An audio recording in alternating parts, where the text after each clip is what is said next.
नमस्कार, आप देख रहे हैं भारत 24, साथ में आपके शिखा ठाकुर। मोदी मुल्क मुसलमान में आपका बहुत बहुत स्वागत है।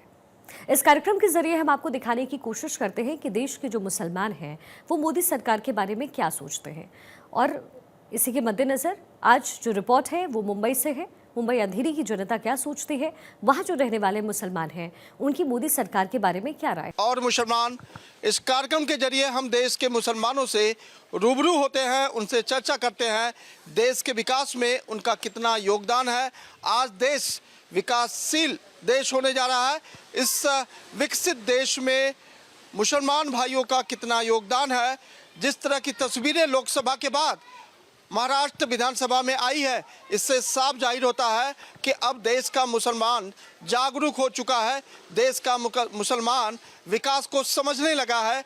देश का मुसलमान शिक्षित हो गया है। और इस वक्त हम उपस्थित हैं मुंबई के अंधेरी इलाके में, जहां पर तमाम मुसलमान भाई एक साथ रहते हैं और आपसी भाईचारा का मिसाल कायम करते हैं। एक तस्वीरें आपको इसी समझदारी से जुड़े हुए दिखा देते हैं कि देखिए, यहाँ आगे जो है मस्जिद है, तो मस्जिद के बिल्कुल सटा हुआ पीछे इलाके में एक मंदिर भी है। और इससे यह साफ जाहिर होता है कि जिस तरह की नैरेटिव विरोधी पक्ष करते हैं उसका सीधा उत्तर यहाँ आपको इन तस्वीरों के माध्यम से दिखाई देता। यानी कि ये समझना जरूरी है कि देश में राजनीतिक तौर पर जिस तरह से हिंदू मुसलमान को लेकर लड़ाया जाता है, वह तस्वीरें यहाँ बयां करती है कि यहाँ इस तरह की कोई नैरेटिव नहीं चलती है। और यही वजह है कि देश का मुसलमान अब विकास का रास्ता अपना रहा है। देश का मुसलमान विकास के रास्ते जाना चाहता है। हालांकि जिस तरह से तमाम चीज़ें उनको बरगलाने की कोशिश की जाती है, उन्हीं सवालों पर हम तमाम मुसलमान भाइयों से चर्चा करेंगे कि आखिरकार राजनीति में ऐसा क्यों है जब एक दूसरों को लड़ाने की कोशिश की जाती है। सर, क्या कहेंगे? जी, आज राजनीति में एक नैरेटिव गढ़ा जाता है, हिंदू कभी खतरे में है तो कभी मुसलमान खतरे में है। ये तमाम चीज़ें की जाती है। विकास की जब बात होती है तो मुसलमानों को दरकिनार किया जाता है। लेकिन अब तस्वीरें धीरे धीरे बदल रही है।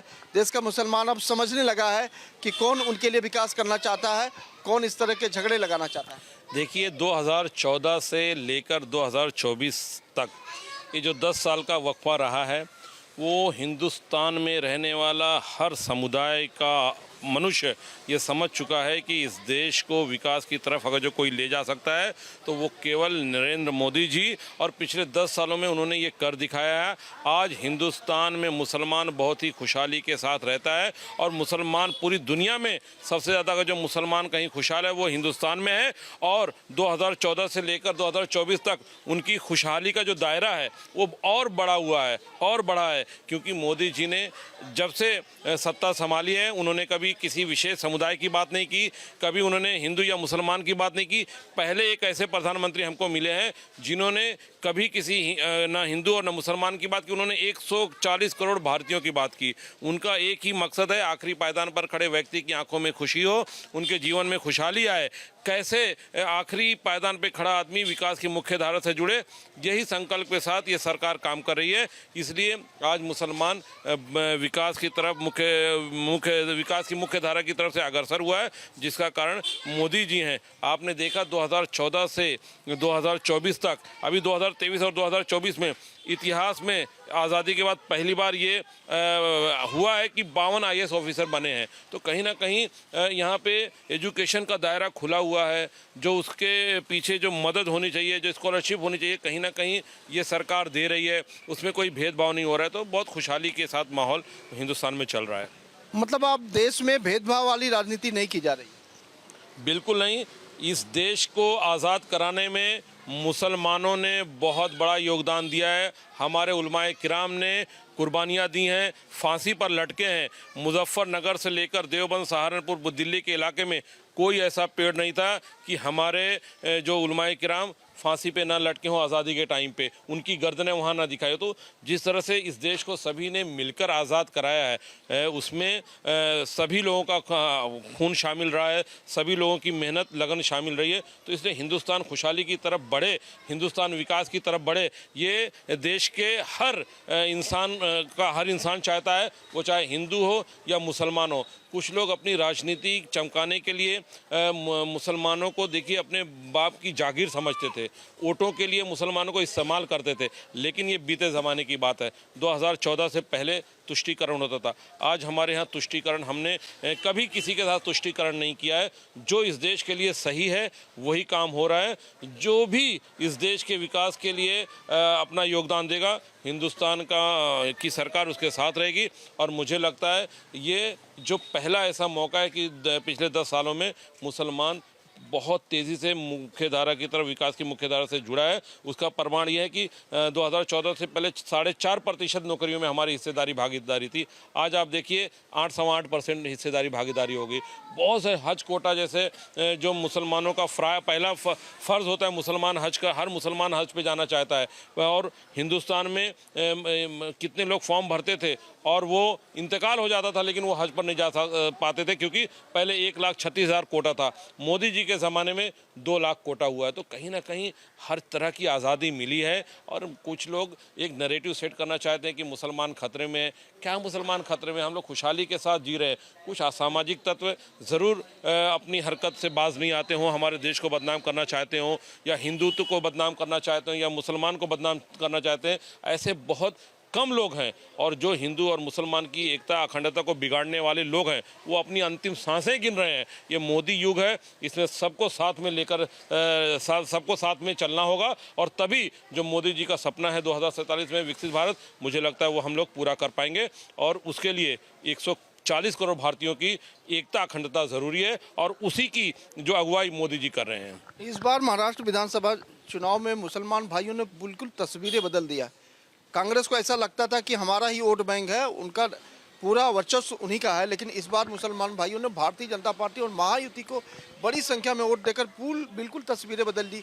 मुख्यमंत्री कोई और बनने के लिए तैयार था, लेकिन अब तस्वीरें आ गई कि कोई और मुख्यमंत्री बन गया। इसको लेकर किस तरह देखते हैं? देखिए, हिंदुस्तान जो हमारा मुसलमान है वो बहुत भोला है।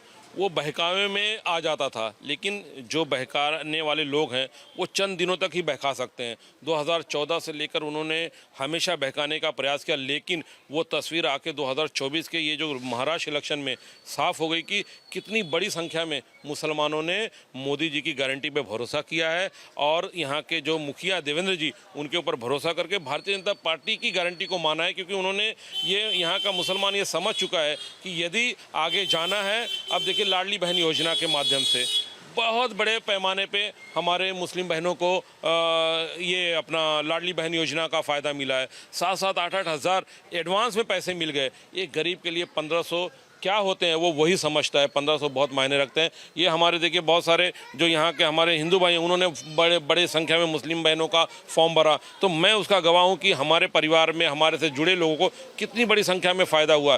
तो जो इस देश का या महाराष्ट्र का जो विकास करेगा, मुसलमान उसके साथ रहेगा। बिल्कुल, जो विकास करेगा मुसलमान उसके साथ रहेगा।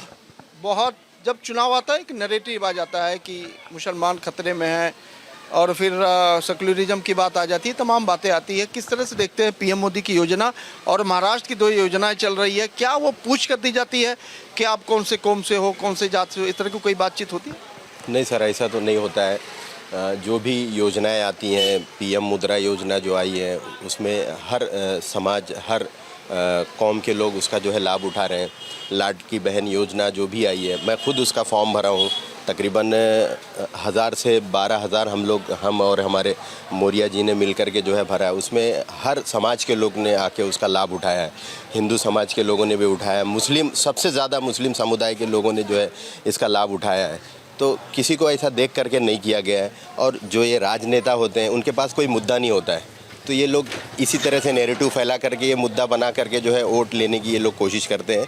मगर हिंदुस्तान की जनता जो है अब जागरूक है, अब शिक्षित हो रही है।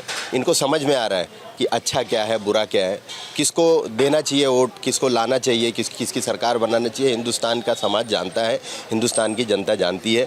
ख़ास करके महाराष्ट्र की जनता जो है पढ़ी लिखी है, इनको सब मालूम है, बेहतर मालूम है। और इस बार जो हुआ है, ये महाराष्ट्र में जो इस बार इलेक्शन हुआ है, तो लोगों ने जात पात को नहीं देखा, बल्कि डेवलपमेंट को देखा है। डेवलपमेंट को देख करके लोगों ने वोट दिया है, और आज आपने नतीजा देखा है उसका। कांग्रेस के ज़माने में एक था कि मुसलमान भाइयों को पढ़ने के लिए उन्हें नहीं किया जाता, उन्हें शिक्षा में आगे नहीं ले जाते। लेकिन अब ऐसा हो रहा है कि सबसे ज़्यादा मुसलमान भाई जो शिक्षा में आगे बढ़ रहे हैं। जैसा कि भाई ने बताया कि इतने बड़ी संख्या में जो IAS अधिकारियों की नियुक्ति हुई, एक ऐतिहासिक निर्णय है और एक इतिहास रचने की कगार पर मुसलमान देश का है। लेकिन उसके बावजूद भी लोग वोट बैंक की तरह इस्तेमाल करना चाहते हैं मुसलमान भाई। जी सर, पहले की जो सरकार थी वो लोगों ने वो सिर्फ ये कहते थे कि पढ़ाई करो, मगर उसके शिक्षा के जो व्यवसाय रहते थे उसका कोई इंतज़ाम नहीं रहता था। मगर मोदी जी के कार्यकाल में उन्होंने सबसे पहला ये मुद्दा लाया कि मुसलमान के हाथ में एक हाथ में लैपटॉप, दूसरे हाथ में कुरान होना चाहिए। ये मोदी जी की स्कीम है और इन्होंने लोगों को बताया, यानी ये सरकार जो अभी मौजूदा सरकार है, मोदी जी की गवर्नमेंट ने ये बताया कि शिक्षा आज के दौर में शिक्षा कितनी ज़रूरी है। आज मुसलमान, हिंदुस्तान का मुसलमान ये जान गया है कि शिक्षा एक रोशनी है। जब मुसलमान या लोग जब ये शिक्षा लेते हैं तो उनको एक रास्ता मिलता है, उनका माइंड जो है ब्रॉड होता है, खुलता है। तो आज लोगों को समझ में आ गया कि अगर तरक्की करना है, विकास अगर करना है तो शिक्षा ज़रूरी है। तो शिक्षा के लिए गरीब अगर आदमी जाए तो कहाँ जाए, तो म्यूनसिपाल्टी स्कूलों में जाते थे। पहले म्यूनसिपाल्टी स्कूलों की हालात बड़ी जर्जर रहा करती थी, मगर आज म्यूनसिपाल्टी की स्कूलों को जाकर के देखो, बहुत ही खूबसूरत, बहुत ही नीट बना दिया गया है। बहुत अच्छी तरीके से जो है शिक्षा का इंतज़ाम कर दिया गया है। तो इस वजह से लोग जो है शिक्षा की तरफ जा रहे हैं, डेवलपमेंट की तरफ जा रहे हैं। और मुसलमान, हिंदुस्तान का, ख़ास करके हिंदुस्तान का मुसलमान हिंदुस्तान का विकास चाहता है, डेवलपमेंट चाहता है। तो विकास को और डेवलपमेंट जो भी करेगा, जो भी सरकार डेवलपमेंट करेगी, विकास करेगी, हिंदुस्तान का मुसलमान उसी के साथ है। सर, आपसे सवाल कि भेदभाव वाली राजनीति आज देश में चलती है? नहीं, भेदभाव वाली कोई राजनीति नहीं है। देखिएगा, मैं ये बताना चाहता हूँ, जब हमारा देश का बंटवारा हो 1947 का, तो जो हमारे हैं कुछ मुसलमान पाकिस्तान चले गए और हम लोग यहाँ, हमने हिंदुस्तान को चुना। तो हमारे हिंदुस्तान में, हम जितने भी हिंदुस्तान के अंदर रह रहे हैं, जब से मोदी जी की सरकार 2014 से, सभी बहुत खुशहाल हैं, एकदम बहुत बोलो तो बहुत ज़्यादा खुशहाल है सब शिक्षा में। अब मैं ये बताना चाहता हूँ, देखो यहाँ महाराष्ट्र में मोदी जी की सरकार में पहले क्या होता था, कोई आदमी बीमार पड़ा, 1-2 लाख रुपए का खर्च अगर जो उसका है तो वो नहीं करा पाता था और वो मौत उसकी हो जाती थी। लेकिन अभी मोदी जी की सरकार में ये है कि 5 लाख रुपए तक का इलाज मुफ्त है, खाली इसके बाद आधार कार्ड और राशन कार्ड होना चाहिए। और ये तो देश का रहने का प्रमाण पत्र भी है, राशन कार्ड और आधार कार्ड। तो आप, और ये नहीं है कि सरकारी हॉस्पिटल में उसका इलाज होगा, तो ये प्राइवेट में भी होता है। ये स्कीम अपने निकली हुई है। तो मैं ये कहना चाहूँगा कि हम मुसलमान इतने खुश हैं यहाँ पे, इतना मतलब पढ़ाई के क्षेत्र हो, क्या रोज़गार का हो, यहाँ देखिएगा हमारे कारोबार भी बहुत बड़े बड़े हैं। तो जो मुसलमान आ गए हैं तो ये चाहते हैं कि हमें हिंदुस्तान में रहना चाहिए था। तो मेरे एक भाई हैं, उन्होंने एक शेर लिखा उसके लिए कि जब हम मट्टी के घरों में रहते थे, गांव के सभी लोग असर में रहते थे। अब महफूज नहीं हम इस्लामाबाद में भी, अच्छे खासे रामनगर में रहते थे। जो हिंदुस्तान से बाहर मुसलमान वो भी ये चाहता है कि मैं हिंदुस्तान में रहूं। हम इतने खुशहाल हैं कि वो लोग ललचा रहे हैं कि आप कितने बेहतरीन है सब, मतलब जैसे मोदी जी ने कहा कि सबका साथ सबका विकास। तो अभी जो योजनाएं मोदी जी ने दी हैं, चाहे वो घर बनाने का हो तो सबको घर मिले, सिलेंडर जो है ऐसा नहीं है कि हिंदुओं को मिले, मुसलमान भाई को भी मिले हैं। और घर बनाने की जितनी भी योजनाएं हैं सबका लाभ मुसलमान ने भी उठाया। और जो जितनी भी योजना मोदी जी ने दी, इतना अंबार लगा दिया योजनाओं का कि पूछो मत। तो सबका लाभ ज़्यादातर जो है मुसलमान ही उठा रहा। लाडली बहना का 1500 रुपया जैसा अभी यहाँ सरकार ने दिया। तो और रोड देखिएगा आप, अगर जो कोई बॉम्बे जैसे शहर में 2 साल के बाद आता है तो वो पहचान नहीं पाता है। इतने फ्लाईओवर और ट्रैफिक को कंट्रोल करना, यानी कि सरकार में मुसलमान भी इसमें खुश है, ऐसा नहीं है। तो इसलिए जो मोदी जी को, सरकार को मुसलमानों का सपोर्ट है और मुसलमानों ने वोट भी दिए हैं, इसलिए चुन के भी आई है। देश बदल रहा है, देश के बदलते इस माहौल में मुसलमान कितना सुरक्षित है, कितना महफूज है? नहीं, सभी अल्पसंख्यक जितने भी है इंडिया में, वो सभी अब मोदी के तरफ जा रहे हैं। और सिर्फ इसलिए कि भेदभाव कुछ नहीं है, सबका विकास हो रहा है। और मोदी जी के नेतृत्व में हम सब खुश हैं, क्योंकि कोई झगड़ा, तनाव, कम्युनलिज्म, वोट बैंक पॉलिटिक्स, ये कुछ नहीं हो रहा है। और वो इसलिए हम खुश हैं, क्योंकि हमको जो भी फ्रूट्स और डेवलपमेंट का जो भी फल है, चाहे मेट्रो हो, ट्रांसपोर्ट हो, एजुकेशन हो, जो भी हो, वो सबके लिए है। वो सिर्फ मुसलमान के लिए या सिर्फ क्रिश्चियन के लिए या सिर्फ हिंदुओं के लिए नहीं है। तो इससे हम बहुत खुश हैं। देश का मुसलमान विकास को लेकर जागरूक हो गया है या फिर कोई और नैरेटिव है इस तरह का जो मतलब वोट बैंक को खींचने का? सिर्फ मुसलमान या सिर्फ क्रिश्चियन या सिर्फ अल्पसंख्यक का बात नहीं है। बात यह है कि हर कॉमन नागरिक, इंडिया का जो नागरिक है वो खुश है। वो देख रहा है कि हमारे घर में आटा, रोटी, दाल, चावल मिल जाता है, हमारे रास्ते साफ़ है, बराबर है, हमको रास्ता मिलता है, हमको मेट्रोज़ मिलते हैं, हमारे एयरपोर्ट के जो रेट्स है वो कम है, एयरपोर्ट्स बन रहे। डेवलपमेंट का हर मुद्दे पे मोदी जी ने बहुत काम किया है और उसका फल आज मिल रहा है, पब्लिक को भी, जनरल पब्लिक को भी और उनको भी। देश में एक नारा दिया जा रहा है, एक है तो सेफ है। कैसे देश का मुसलमान इसे कैसे देखता है? वो सही बात है, वो बहुत बड़ा नारा है, अच्छा नारा है और हमें उस नारे के साथ में जुड़ना चाहिए और महसूस करना चाहिए कि हमारा एकता हमको सेफ रखता है। वो सिर्फ हिंदू हो या मुसलमान हो या वो बांटता नहीं किसी को, वो सबको एक बनाता। और इसलिए वो उस नारे से हमको ज़्यादा लगाव रहना चाहिए और ज़्यादा प्रचार करना चाहिए, ज़्यादा ये महसूस करना चाहिए, ये जो बोल रहे हैं एक अच्छा दिशा में, एक अच्छा विजन के तरफ हमें लेके जा रहा है। तो विपक्ष इससे डर क्यों रहा है? जब इतना अच्छा नारा है, लोगों को एक होना चाहिए, जाहिर तौर पर हम मुट्ठी में रहते हो तो सेफ रहते हैं, तो उसमें विपक्ष को डर क्यों लग रहा है? कि डर को ऐसा लग रहा है कि मुसलमान अगर निकल जाएंगे तो हमारा वोट बैंक चला जाएगा, ऐसा विपक्ष को लग रहा है? हाँ, वही डर है। ये पॉलिटिक्स, राजकारण का चीज़ है भाई। जब के हर नागरिक, गरीब से गरीब या अमीर से अमीर नागरिक चाहता है कि हमारा डेवलपमेंट हो, प्रोग्रेस हो, लेकिन राजकारण खेलने के लिए ऑपोजिशन या विरोधी पक्ष, उनका ये ज़मीन से निकला जा रहा है, सपोर्ट निकला जा रहा है और वो देख पा रहे कि आगे इनका चलने वाला नहीं है। ये वोट बैंक पॉलिटिक्स या अपीजमेंट जो रहते हैं, माइनॉरिटीज़ का जो अपीजमेंट रहता है, वो आगे चलने वाला नहीं है। इसीलिए उनका डर वो फैला रहे और अफवाहें भी फैला रहे। देश का मुसलमान इस बार महाराष्ट्र में जमकर भारतीय जनता पार्टी को समर्थन दिया है और खुलकर समर्थन दिया है, जबकि देश में इतना बड़ा नारा लगाया जा रहा है कि संविधान खतरे में है। इसे कैसे देखा? पहले से ही मोदी जी ने बताया कि ये संविधान खतरे में नहीं है, कोई अमेंडमेंट नहीं होगा, कुछ नहीं होगा। फिर भी बार बार ये जो विरोधी पक्ष है, ये गलत नैरेटिव लेके वोट लेना चाहा। लेकिन अब महाराष्ट्र इलेक्शंस ने बताया है, हमारे चुनाव ने बताया कि इस जाल में कोई फंसने वाला नहीं है। हम कॉन्फिडेंट हैं, हम श्योर है कि हमारे जो कॉन्स्टिट्यूशन है उसको कुछ नहीं होगा। देश की कुछ ऐसी पार्टियां हैं जो आज भी समझती हैं कि मुस्लिम वोट बैंक को सिर्फ इस्तेमाल किया जा सकता है चुनाव में, उसे कैसे आप?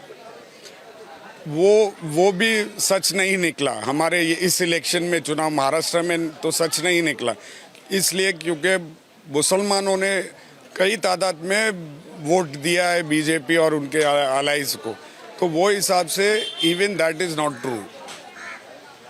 जो मुसलमान भाई कांग्रेस के बहकावे में आते हैं, उनके लिए क्या संदेश आप देना चाहेंगे कि आप विकास के साथ हो जाओ या मुख्य धारा के साथ हो जाओ, जैसा सर बता रहे थे? नहीं, टाइम के साथ में अब तक का तो 10 साल में वो समझ चुके हैं कि सच क्या है और झूठ क्या है। उन्होंने महसूस किया, एक्सपीरियंस किया है, एक पॉलिटिक्स और दूसरा पॉलिटिक्स में।